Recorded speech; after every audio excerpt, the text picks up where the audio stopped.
chicos, buenas noches a todos. Estamos en el curso de Semiología Médica y iniciando la clase del día de hoy, parece que será la única clase del día de hoy, vamos a hablar sobre un tipo de dolor que afecta a los miembros inferiores, específicamente 4 estructuras, que son las rodillas, las pantorrillas, el tobillo y el pie.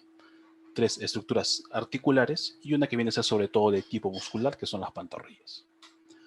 Pero antes de hablar específicamente de cada tipo de dolor, debemos saber qué debemos buscar aparte del dolor, hablando en general de cualquiera de estas 4 estructuras. Lo primero que debemos buscar aparte del dolor son los síntomas principales del paciente.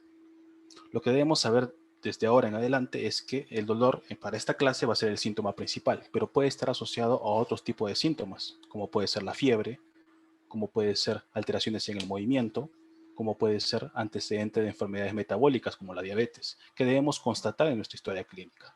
Y no solo ello, también tener en cuenta cuál es el tipo de inicio de enfermedad. ¿Es un inicio brusco? ¿Es un inicio insidioso? Otro dato importante, ¿cuál es el curso? ¿Es un curso progresivo, estacionario, que nos va a ayudar a entender qué tipo de etiología o a qué etiología se acerca más este tipo de dolor? ¿Qué más debemos buscar? Hay que interrogar a estos pacientes por los antecedentes. Como mencionamos antes, antecedentes metabólicos, ¿tienen diabetes o no?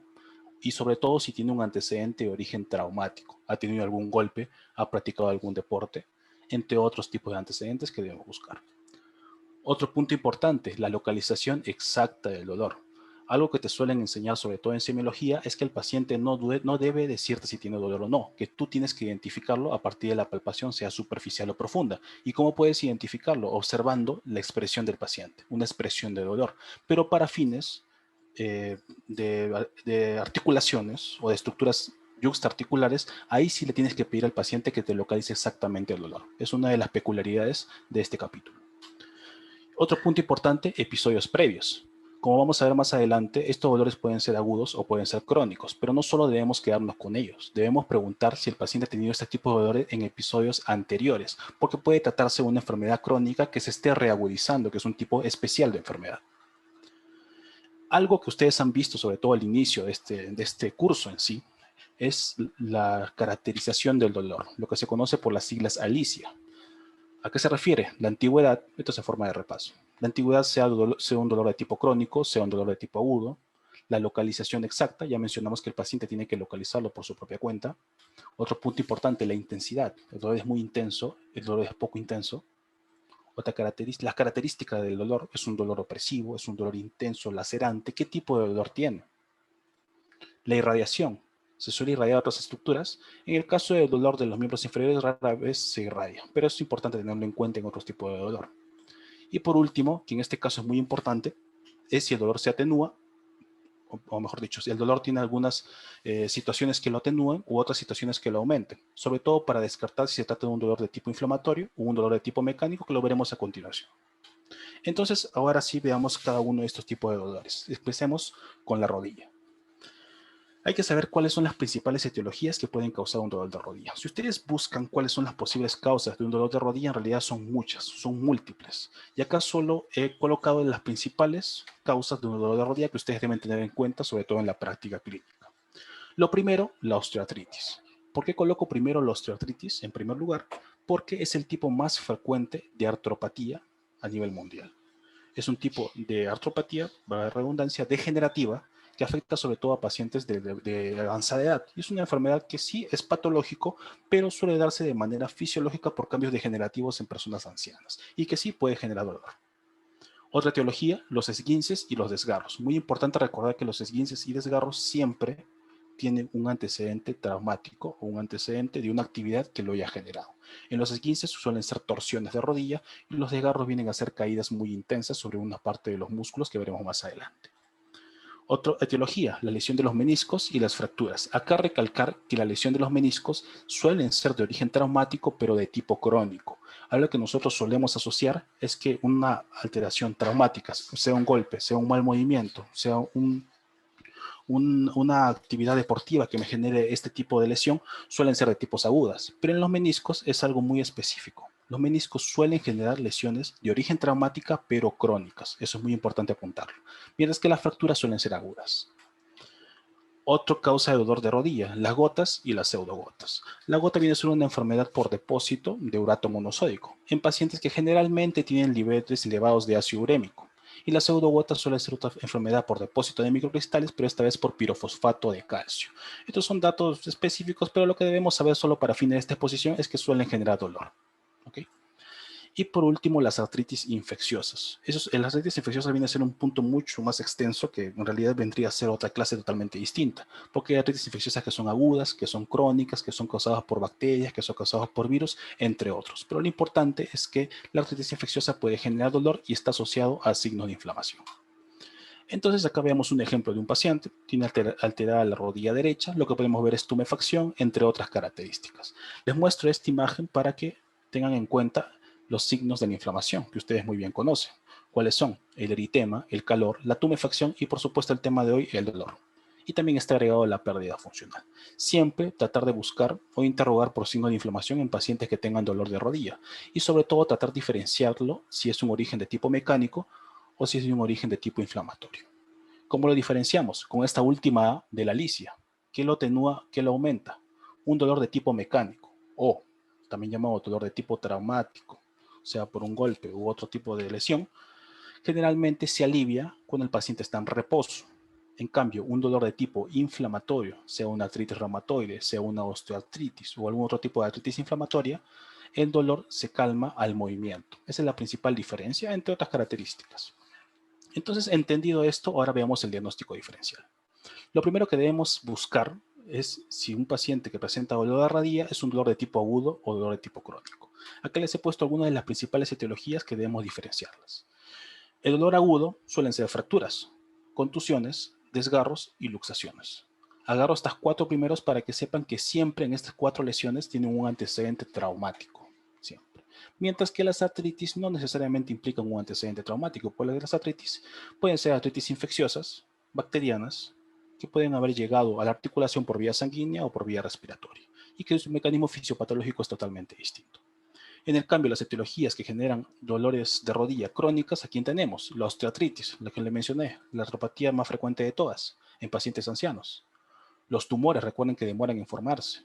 Y acá tenemos lesiones yuxtaarticulares que son la bursitis y la tendinitis. Resaltar ambos, bursitis es una inflamación de la bolsa sinovial y la tendinitis es una inflamación de los tendones. Ambas suelen ser enfermedades que provocan dolor de rodilla, pero crónico, a lo que normalmente se cree que son agudas, pero que hay que resaltar que son de tipo crónico. Y nuevamente las artritis. Las artritis pueden ser agudas o pueden ser crónicas. Como les dije al inicio, las artritis son un tema totalmente aparte, pero lo que sí quisieran que se recuerden es que las artritis de origen aguda suelen ser infecciones, pero bacterianas. Y las artritis virales suelen ser de origen crónico. Entonces ahora vemos algunas preguntas enfocadas. ¿Qué le debemos preguntar a un paciente que se presenta con dolor de rodilla a la consulta cuando estés elaborando tu historia clínica? A ver, primero, la rodilla del paciente se debilita, tú le vas a preguntar, ¿a qué se refiere que se debilita? Es decir, no puede pisar bien, no puede generar las actividades que normalmente generaba con la rodilla, no puede subir escaleras, entre otras características. Otra pregunta, el paciente tuvo una torsión de rodilla, es decir, tuvo un antecedente traumático. Y otra pregunta, ¿la inflamación fue inmediata? Es decir, la inflamación se produjo inmediatamente después de ese antecedente traumático que fue la torsión. Entonces es muy probable que el paciente tenga una lesión de ligamentos, lo que se conoce como esguinces. Recuerden que los esguinces son lesiones que se producen en los ligamentos, sean por ruptura o sea por una distensión brusca de estos. Y generalmente, si son esguinces a nivel de la rodilla, son por torsión de la rodilla, movimientos de rotación externa o rotación interna, que generalmente lesiona los ligamentos cruzados anteriores o posteriores, que ustedes habrán escuchado mucho en deportistas que practican el fútbol. ¿Qué otras preguntas podemos hacer? ¿El paciente es sexualmente activo? ¿El paciente presenta la articulación inflamada? Recuerden los signos de inflamación. ¿O el paciente tuvo algún trauma físico? Si la respuesta a las 2 primeras preguntas es afirmativa y la última respuesta es negativa, hay que pensar fuertemente en una artritis gonocócica. ¿Qué es la artritis gonocócica? Es un tipo de artritis infecciosa bacteriana ocasionada por la Neisseria gonorrhoeae. ¿Y cuál es lo peculiar de esta bacteria? Que, como ustedes saben por microbiología, es una bacteria que se transmite por contacto sexual. Entonces, si el paciente tiene una artritis y tiene un antecedente de contacto sexual, sea con prostitutas o sea tenga una actividad sexual poligámica, digámoslo así, puede estar asociado a una artritis gonocócica. Y una característica muy importante de la artritis gonocócica, que no le he puesto acá, es que suelen generar poliartralgias migratorias. Es decir, el paciente puede tener dolores en las articulaciones, no necesariamente de la rodilla, sino en otras articulaciones como de las muñecas o de los hombros, y que suelen ser migratorias porque se presentan un día en una y otro día en otra articulación. Pero lo más importante de la artritis gonocócica es eso, el antecedente sexual. Otras preguntas, ¿el paciente puede o no puede flexionar la rodilla? ¿Qué tal si te dice que no puedo flexionar la rodilla? Mi siguiente pregunta va a ser, ¿tiene chasquido cuando camina? ¿A qué se refiere esta pregunta del chasquido? Cuando ustedes se tronan los dedos, hay un sonido peculiar que hace, ¿no? Eso se refiere a que es el chasquido. Entonces, los pacientes, si te dice que sí, escucha este chasquido cuando camina en su rodilla, vamos a proseguir a la siguiente pregunta. La inflamación ha sido tras horas o días, es decir, no ha sido una inflamación inmediata, hay que pensar en lesión de meniscos. Recuerden lo que les mencioné al inicio. Los meniscos son lesiones que generalmente no son inmediatas. Se suelen provocar luego de cierto tiempo que se va progresando la inflamación. Y además suelen generar chasquidos. ¿Por qué genera chasquido una lesión de meniscos? Si ustedes recuerdan por anatomía, los meniscos son estructuras que se encuentran por debajo de las articulaciones y promueven la estabilización de esta articulación. En otras palabras, lo que promueven es evitar un choque entre huesos para generar dolor. ¿Qué pasa si mi menisco se ha lesionado? ¿Qué tal si mi menisco se ha partido? Los huesos empiezan a tener contactos entre ellos y provocan los chasquidos. Entonces es muy importante saber lo de chasquido. Otras preguntas. ¿El dolor se agrava con la actividad? ¿Qué tal si mi respuesta es que no? Mi siguiente pregunta, ¿mi rigidez dura menos de 15 minutos? Hay que pensar en una osteoartritis. ¿Por qué? Recuerden que la osteoartritis es un dolor de tipo inflamatorio. Recuerden lo que les mencioné al inicio. El dolor puede ser de origen mecánico o puede ser inflamatorio. ¿Cuál es la diferencia? El mecánico se alivia con el reposo. El inflamatorio se alivia con el movimiento. La osteoartritis es un tipo de dolor inflamatorio y por lo tanto el dolor no se agrava con la actividad. Y hay rigidez que dura menos de 15 minutos. ¿A qué se refiere con esto? Las osteoartritis, en general pacientes que tienen enfermedades inflamatorias reumáticas, al despertar tienen rigidez de articulaciones, pero que se va aliviando con el movimiento del paciente. Por eso se hace esa pregunta, que solo dura poco tiempo y después se alivia. Y por último, otra pregunta muy importante, el paciente tiene un antecedente traumático, hay que evaluar siempre las fracturas. Ojo, para que un paciente tenga una fractura siempre debe ser un antecedente traumático intenso, pero solo si hablamos de pacientes jóvenes, generalmente varones. Porque una fractura puede darse en pacientes mujeres jóvenes o en mujeres ancianas que tengan osteoporosis y solo requiere un antecedente, no requiere un antecedente traumático intenso, requiere un movimiento inoportuno que puede generar o desencadenar esta fractura. Algo que me olvidé mencionar de acá de las preguntas enfocadas es que acá lo que es subrayado son respuestas afirmativas y lo que no está subrayado son respuestas negativas. Así pueden ayudarse mejor. Entonces, una vez visto todo este panorama del dolor de rodilla, hagamos un método de diagnóstico para tratar de integrar todos estos conceptos que hemos tenido.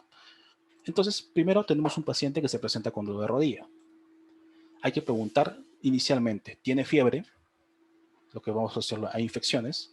Y otra pregunta, ¿ha usado o tiene antecedente de uso de drogas inyectables? Si mi respuesta es afirmativo, hay que pensar en una artritis infecciosa. ¿Por qué las drogas inyectables? No necesariamente drogas inyectables, también puede ser un antecedente de uso de jeringuillas, que pueden ser por uso de antibióticos u otro tipo de medicamentos. ¿Por qué preguntar esto? Porque la causa más frecuente de artritis infecciosa bacteriana viene a ser el Staphylococcus aureus. Y el Staphylococcus aureus suele tener transmisión a través de vía sanguínea. Y recuerden que el Staphylococcus aureus se ubica generalmente a nivel de la piel. Y por lo tanto, utilizar métodos invasivos como drogas inyectables o fármacos inyectables va a generar posiblemente que esta bacteria se localice a nivel de sangre, se disemine y llegue a la articulación. Y por supuesto el antecedente de la fiebre porque es un proceso infeccioso. Pero ¿qué pasa si no tiene antecedente de fiebre o no tiene fiebre y no tiene antecedente de drogas inyectables? Hay que dividirlo en tres partes. Si el dolor de rodillas a nivel anterior es a nivel lateral o medial, es decir, a los costados, o si el dolor de rodillas a nivel posterior. Si es anterior, hay que preguntar, ¿el dolor es agudo o el dolor es crónico?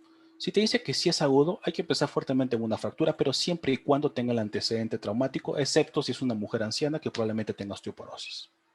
Pero si en cambio el dolor no es agudo, hay que pensar en estructuras yuxtaarticulares. Recuerden lo que les mencioné al inicio, de diagnóstico diferenciales de estructuras que generan dolor crónico, bursitis y tendinitis. Ya acá están descritas, bursitis y tendinitis. Y también tenemos las artrosis. Artrosis es lo mismo que decir osteoartritis, por si acaso. ¿Qué pasa si el dolor es lateral o medial? Hay que preguntar si la inflamación fue rápida, si se instaló de manera rápida. Si me dice que sí, lo que vemos aquí, el esguince, la lesión de los ligamentos, la inflamación inmediata es una respuesta afirmativa. Pero ¿qué tal si no? Hay que hacer una siguiente pregunta. ¿La inflamación fue luego de horas? Entonces, ¿qué tal si me dice que no? Es decir, tengo una inflamación de tipo crónico. Hay que pensar si es de origen lateral o si es de origen medial. Entonces, acá fácil. ¿Qué estructura se encuentra de manera lateral a la rodilla? El bíceps femoral. Otra estructura, el peroné. Fracturas en el peroné me pueden generar este tipo de dolor. En cambio, si la lesión es de medial, hay que pensar en la bursitis anserina. ¿Qué es la bursitis anserina? Es una bursitis. ¿Qué es una bursitis? Es una inflamación a nivel de la bolsa sinovial que ocurre a nivel de la anserina, o también conocida como la pata de ganso. Ustedes por anatomía saben que la pata de ganso es un tendón que se ha formado por la fusión de tres tendones de tres músculos. ¿Cuáles son? El sartorio, el recto interno del muslo y el músculo semitendinoso, que son de localización medial y por supuesto este ligamento, este tendón, tiene su propia bursa, su bolsa tendinosa. Y por lo tanto, si se inflama va a generar bursitis anserina de origen medial. Y claro, los esguinces mediales. Pero ¿qué pasa si el paciente sí tuvo inflamación luego de horas? Un desgarro de meniscos. Recuerden, la lesión de los meniscos se presenta luego de horas o días. Y por último, dolor a nivel posterior. Acá lo que más importante que quisiera que recuerden es el quiste de Baker. El quiste de Baker es, como dice su nombre, es un quiste que se forma en la parte posterior de la rodilla. La característica de este quiste de Baker es que ustedes conocen que la rodilla tiene una cápsula articular. Si hay una lesión de la cápsula articular, va a generar que haya una protrusión de una cantidad de líquido sinovial. Para que lo entiendan mejor, veamos mejor la lesión. Este es un quiste de Baker. Son protrusiones que se forman en la fosa posterior, la fosa popltea también conocida, de la rodilla, y que se dan por acúmulo de líquido sinovial y que se da frecuentemente en pacientes con artritis reumatoide, o también puede ser en pacientes que tengan antecedente de trauma que lesionen la cápsula articular. Y otras lesiones que tenemos, la trombosis venosa profunda y la bursitis. Bueno, esto es lo que respecta en el caso de la rodilla. Ahora pasemos al dolor de pantorrillas. Aquí es mucho más simple porque las etiologías son mucho más limitadas. Cuando un paciente tiene dolor de pantorrillas va a ser mucho más sencillo que un dolor de rodilla, porque nuestro espectro de etiologías está mucho más limitado a solo 4 etiologías que les voy a mencionar acá. La primera de ellas es pensar en una enfermedad vascular periférica, sea arterial o sea venoso. Lo segundo, hay que pensar en una trombosis venosa profunda. Otra etiología, una disección del quiste de Baker, o también conocido como una ruptura del quiste de Baker. Recuerden lo que les mencioné antes, el quiste de Baker, esas protrusiones de líquido sinovial que se forman a nivel de la fosa poplitea. Se pueden romper y este líquido sinovial empieza a acumularse, empieza a invadir estructuras de la pantorrilla y se inflama. Eso produce una disección del quiste de Baker. Y causas crónicas, los tumores, como los sarcomas, los hematomas musculares, siempre y cuando tenga un antecedente de un golpe fuerte a ese nivel, y los desgarros musculares. Cuando un paciente tiene una enfermedad vascular periférica, siempre hay que pensar en una claudicación intermitente. Esto ya lo hemos visto en el tema de las arteriopatías periféricas. La claudicación intermitente suele ser un dolor que se acompaña de parestesias en un paciente que recorre cierta cantidad de metros o cierta cantidad de cuadras y que se suele calmar con el reposo. Esa es la claudicación intermitente. Si hay trombosis venosa profunda, siempre hay que buscar dolor, que es el tema, y signos de inflamación. Y si el paciente tiene disección del quiste de Baker, el dolor agudo, la inflamación y un agregado que es el hematoma, porque también va a haber ruptura de vasos sanguíneos junto con la ruptura del quiste de Baker. Entonces acá les presento una imagen de un paciente que tiene un quiste de Baker. ¿Cómo puede identificar el quiste de Baker? Primero, por una dilatación, un incremento de la tumefacción de la pantorrilla derecha. ¿Qué más podemos ver? Algunos rezagos de lo que alguna vez fue un quiste de Baker, que se rompió y todo su líquido bajó. Y podemos ver signos de inflamación, que bueno, la imagen no nos va a ayudar, pero tenemos que saber que hay eritema, hay incremento del calor y hay una limitación de la función. Entonces ahora pasemos a las preguntas enfocadas.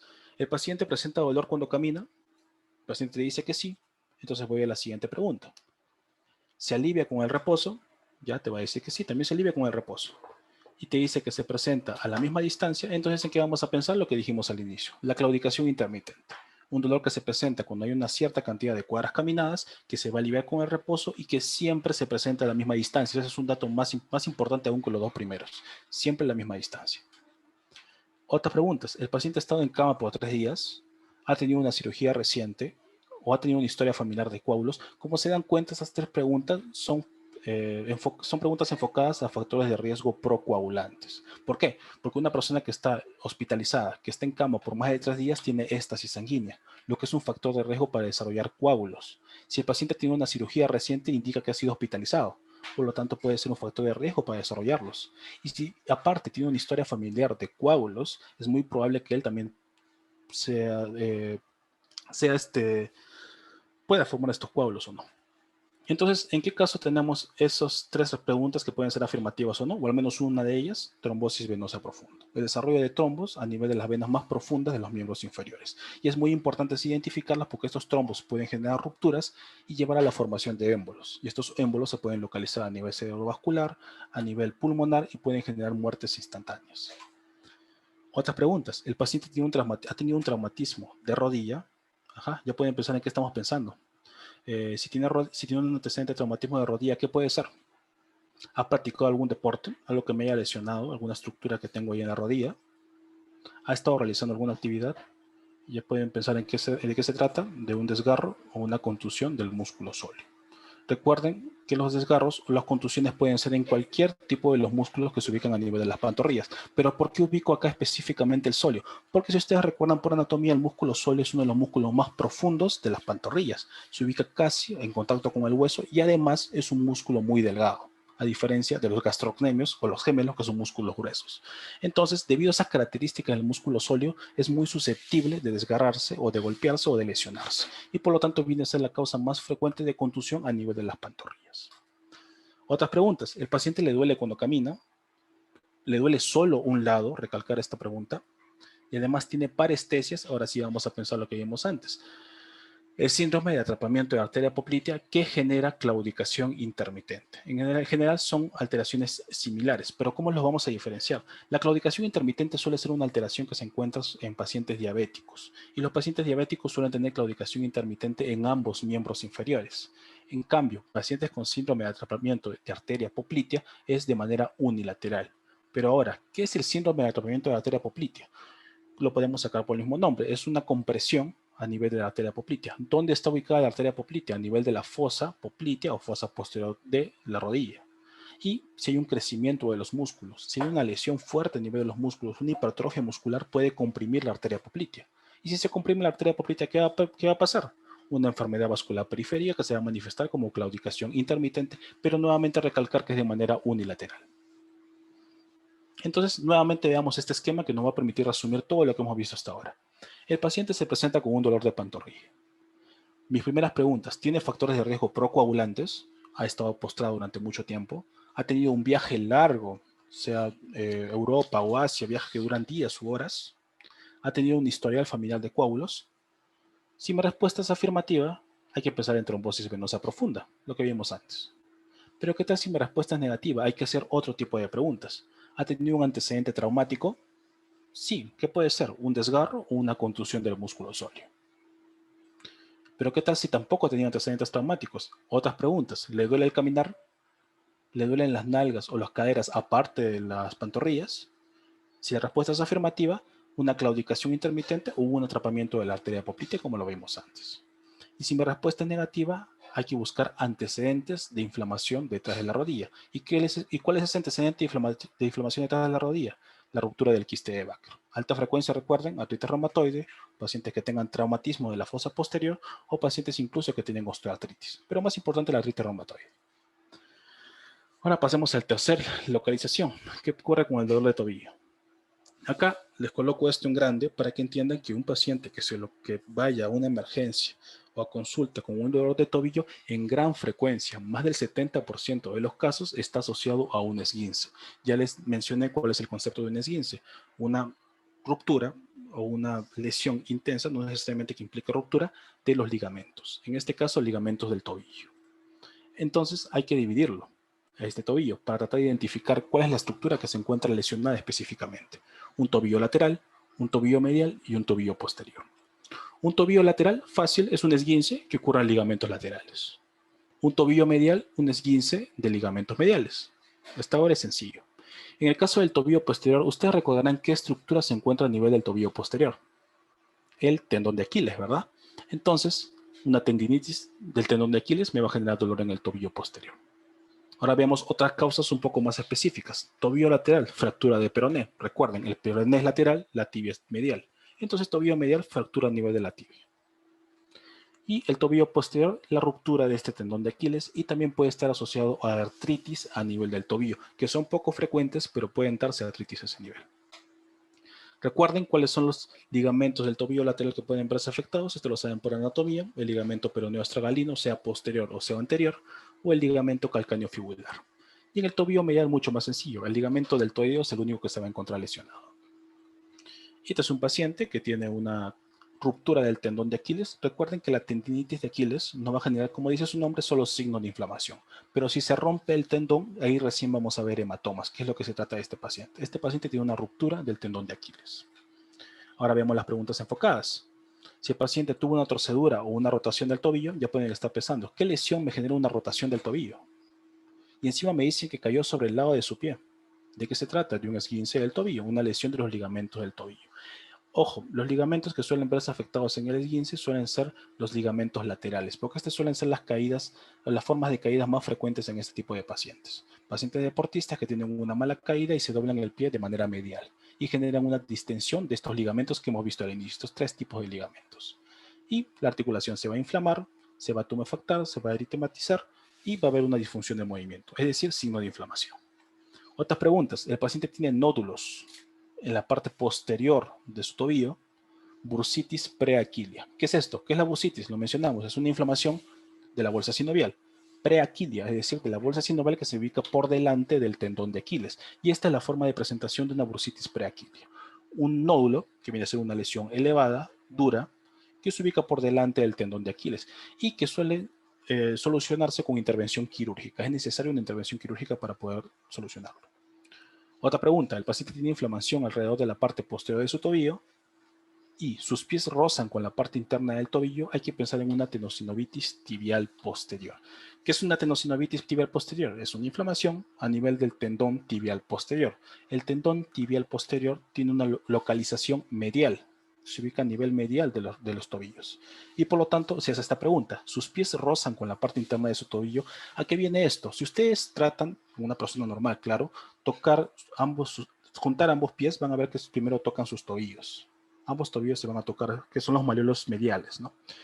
En este caso, los pacientes con tenosinovitis tibiales posteriores, al tener una articulación tan inflamada, no va a haber contacto tobillo con tobillo. O, bueno, los malleolos mediales no van a tener contacto, sino que el pie va a tener contacto directo con el tobillo. Es una forma adecuada de poder identificar esta inflamación. Otra pregunta, ¿la parte posterior del tobillo le duele cuando sube escaleras? Es decir, el paciente no puede generar presión sobre la parte plantar de sus pies. Hay que pensar en una bursitis retrocalcánea, una inflamación de la bolsa sinovial a nivel calcáneo. ¿Cuál es esa? Específicamente lo que estamos viendo acá. La bursitis, bueno, la bursa retrocalquiana es la que se ubica a nivel de la inserción del tendón de Aquiles. Y esta se puede inflamar y afecta la parte del talón del paciente y se va a manifestar de esta manera, como una lesión eritematosa e inflamada que incluso puede formar nódulos y que el paciente va a tener dificultad para poder subir escaleras porque está alterada la función del tendón de Aquiles que justamente provoca este movimiento. Y por último, una pregunta muy importante que debe quedar en ustedes es preguntar si ha tenido lesiones pasadas en su tobillo, si no es la primera vez que se presenta esto. De esa manera, pensamos en una inestabilidad crónica del tobillo. ¿A qué se refiere una inestabilidad crónica del tobillo? Como bien dice su nombre, es un tobillo que está inestable. ¿Pero por qué está inestable? Porque el paciente ha tenido un antecedente, generalmente de esguince. Ha tenido un esguince que no ha tenido un tratamiento médico adecuado. Él simplemente ha guardado reposo, se ha puesto hielo, entre otras formas caseras de sanarlo, y ha generado que no haya una adecuada curación de estos ligamentos. Y por lo tanto, con el tiempo, estas lesiones pasadas suelen ser cuando fue jóvenes, entonces cuando son adultos se suelen presentar inestabilidades crónicas, constantes lesiones a nivel de los tobillos que generen dolor, precisamente porque esos ligamentos no están bien curados y tienen una disposición incorrecta no anatómica. Eso es lo que se conoce como una inestabilidad crónica del tobillo. Y ahora, finalmente, el dolor de pie. Aquí hay que diferenciar si el dolor es de tipo agudo o es de tipo crónico. Si es de tipo agudo, dura menos de 2 semanas. Si es de tipo crónico, dura más de 2 semanas. Lo que tenemos que tener en cuenta antes de determinar qué etiología me causa dolor de pie es primero saber que los problemas del pie son raros en quienes no usan zapatos. Por lo tanto, siempre nuestras preguntas tienen que ser enfocadas si el paciente presenta dolor cuando los usaba o qué tipo de zapatos está utilizando. Lo otro es que las mujeres son más susceptibles a generar dolores de pie. ¿Por qué exactamente las mujeres? Por el tipo de calzado que usan a diferencia de los varones. Y otro punto importante, que aquí el dolor crónico es más común que las otras etiologías. Las otras etiologías suelen anteceder eventos traumáticos que son agudos. Acá lo crónico es lo más frecuente. Entonces, para fines de esta exposición, vamos a dividir el pie de 3 maneras. El retropié o el pie posterior, el antepié o el empeine, y el medio pie, que suele ser la localización de los tarsos.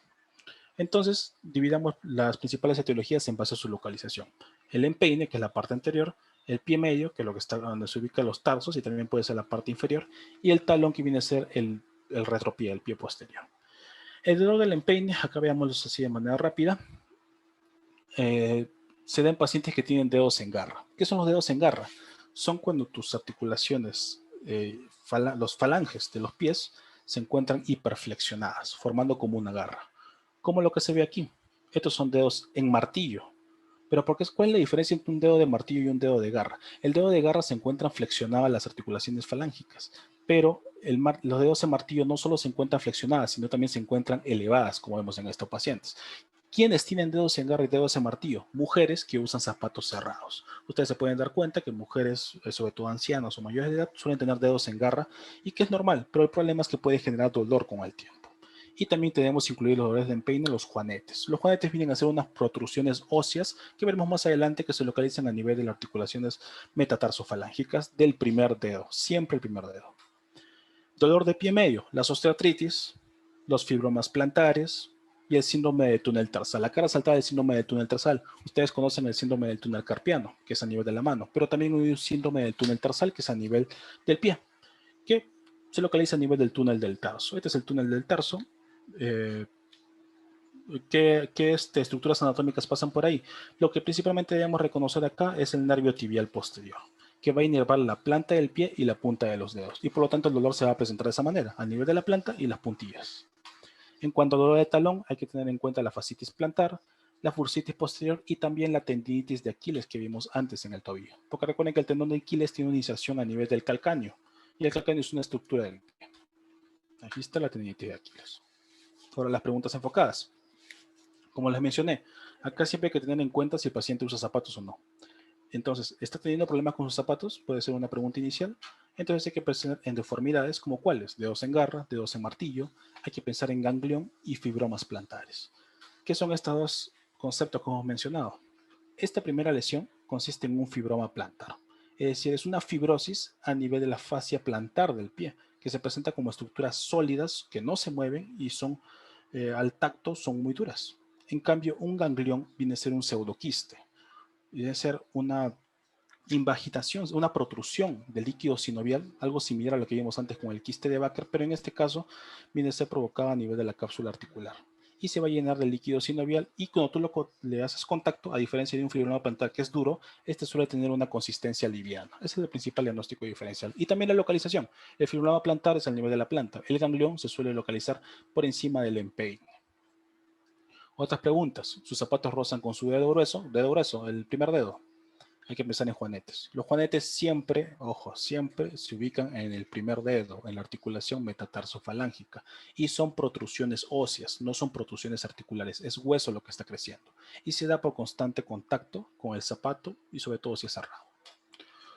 Pero ¿qué pasa si hay roce de cualquier otro dedo? Hay que pensar en bursitis metatarsofalángica. Ese es el principal diagnóstico diferencial de un juanete, porque son lesiones similares, pero que no se ubican en el primer dedo, sino puede ser en el segundo, tercero, cuarto o quinto dedo. Recuerden nuevamente, el juanete solo es en el primer dedo, en el dedo borde del pie.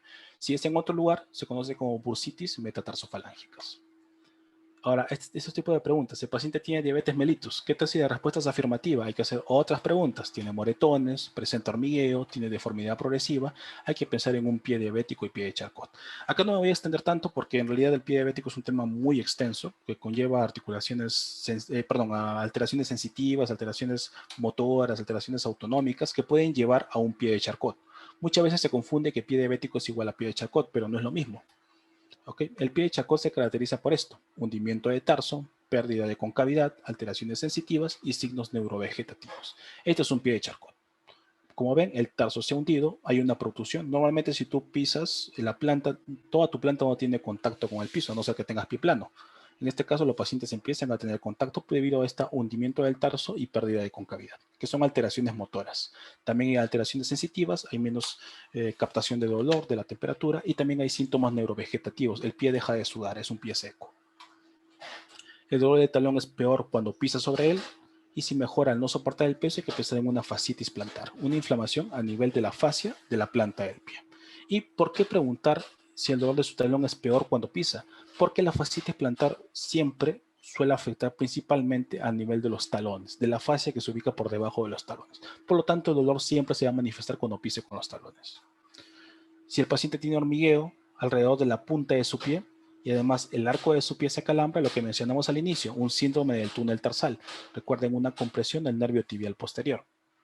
¿Por qué exactamente en la punta de su pie? ¿Por qué exactamente en el arco del pie? Porque, si ustedes recuerdan por anatomía, el nervio tibial posterior inerva la parte de la base de los pies sensitivamente y la punta de los dedos. Por eso preguntamos la punta y el arco del pie. Este es un paciente que tiene un síndrome del túnel tarsal, pero que hay que saber algo muy importante. El síndrome del túnel tarsal no solo comprime el nervio tibial posterior, hay otras estructuras que lo comprimen, como la arteria tibial posterior o la vena tibial posterior. En este caso, el paciente tiene un síndrome del túnel tarsal, pero también está comprimiendo la vena tibial posterior y por lo tanto está generando una arteriopatía periférica que se va a mostrar como dilataciones de las venas. Es decir, lo que deben entender es que no solo van a presentar dolor, también van a tener alteraciones vasculares. Y finalmente, ya para acabar, lo que no debemos olvidar, no solo en el dolor de pie, sino en el dolor de todas estas estructuras que hemos visto el día de hoy, primero es que si el paciente te refiere un dolor agudo, siempre debes preguntar por episodios previos. Eso puede generar confusiones. Podemos decir que el paciente viene con un dolor agudo, pero en realidad él tiene este problema desde hace tiempo. Es decir, es un problema crónico reagudizado o es un problema crónico que constantemente está teniendo episodios agudos. Otra afirmación que debemos saber es que el paciente siempre debemos pedirle que señale el dolor con su dedo, a diferencia de otros tipos de evaluaciones en las cuales tú tienes que identificar el dolor. Acá el paciente es el que tiene que identificar el dolor. Otra característica, si el paciente toma medicamentos, pero a dosis exacta y en su frecuencia. Esta pregunta es importante sobre todo al nivel del tratamiento. Acá estamos viendo semiología, pero en realidad debemos considerar esta pregunta porque es una de las afirmaciones que debemos recabar a nivel de los antecedentes farmacológicos en nuestra historia clínica. ¿Y por qué debemos ponerlo? Porque muchas veces te van a decir que estoy tomando AINES, estoy tomando corticoides, pero no me están funcionando y terminas por prescribir medicamentos más fuertes como los opiáceos, cuando no es indicado hacerlo porque el paciente en realidad no está recibiendo una dosis adecuada. Y otra pregunta muy importante es preguntar exactamente qué estaba haciendo cuando apareció. Tuvo un antecedente traumático, en realidad fue repentino, fue brusco, no estaba haciendo nada, sobre todo para diferenciar eso, ¿es traumático o no es traumático? Y por último, la historial ocupacional y la historial deportiva de este paciente, tanto en el presente como en el pasado, que va de la mano con esta cuarta afirmación que hemos puesto aquí. Bueno chicos, eso sería todo por mi parte y muchas gracias por su atención.